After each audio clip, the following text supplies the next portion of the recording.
محبوب علیہ الصلوۃ والسلام عرفہ کے مقام پر موجود ہیں. صحابی بیان کرتے ہیں محبوب علیہ الصلوۃ والسلام خطبہ ارشاد فرما رہے ہیں.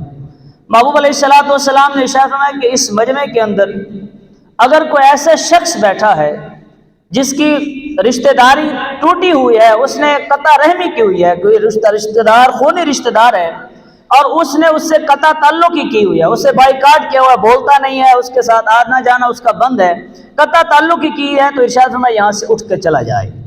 اب محبوب علیہ الصلوۃ والسلام کی بارگاہ کتنی عظیم بارگاہ ہے.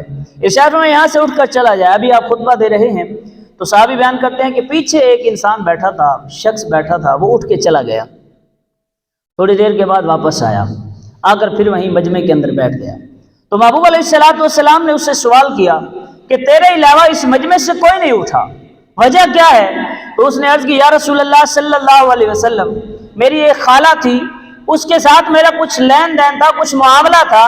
تو جب آپ علیہ الصلوۃ والسلام نے یہ حکم ارشاد فرمایا کہ یہاں سے قطع رحمی کرنے والا اٹھ جائے، تو میں ان کے پاس گیا، ان کو آپ کا یہ فرمان سنایا کہ محبوب علیہ السلام اسے پسند نہیں کرتے جو تعلق اور رشتہ داری کو توڑ دیتا ہے.